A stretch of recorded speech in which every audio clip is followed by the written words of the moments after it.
চাৰিং যোৰাপাৰ বৰনামঘৰৰ ঐতিহ্য আছে আৰু গোটেই অঞ্চলটোত যি ইতিহাস আছে সেই ইতিহাস বহন কৰি ৰাখিছে চাৰিং যোৰাপাৰ বৰনামঘৰে।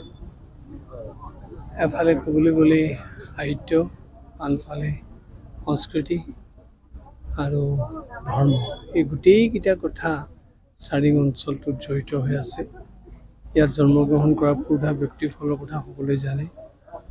এফালে চাৰিং, আনফালে যোৰাপাৰ, এই দুটা অঞ্চলক কেন্দ্ৰ কৰি এই অঞ্চলটোৱে বিশেষ পৰিচয় দি আহিছে।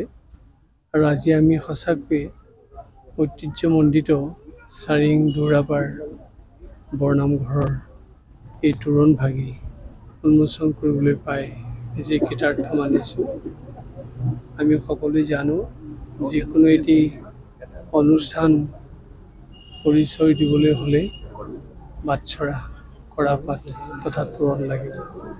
যি তোৰণে আমাক ইতিহাসৰ কথা ক'ব, যি তোৰণে আমাক বৰ্তমানৰ কথা ক'ব, যি তোৰণে আমাক ভৱিষ্যতৰ সাৱধানৰ বাণীৰ কথা ক'ব। আৰু সেই প্ৰত্যেকটো অনুষ্ঠানৰ লগত এখন এখন তোৰণ সম্পৃক্ত হৈ থকাটো আমাৰ সমাজ জীৱনৰ এক অংগাংগী বিষয়। আৰু ৰাইজে সেই উদ্দেশ্যে এই তোৰণখন ইয়াত প্ৰতিষ্ঠা কৰি নতুনকৈ নিৰ্মাণ কৰি নামঘৰটোৰ পৰিৱেশ সম্পূৰ্ণ কৰিছে।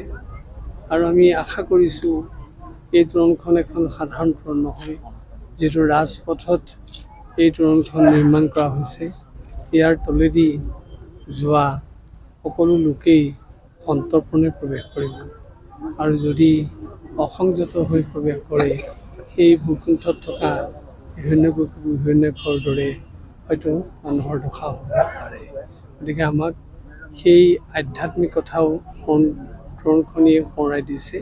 আৰু আমি সেয়ে পুনৰ কৈছোঁ, এই ৰাজপথত নিৰ্মিত তোৰণখনি এটা অনুষ্ঠানৰ কেৱল পৰিচয় জ্ঞাপক সাধাৰণ তোৰণেই নহয়, ই আমাৰ সতৰ্কতাৰ সোঁৱৰণিৰ বাৰ্তাবাহক এখন তোৰণ।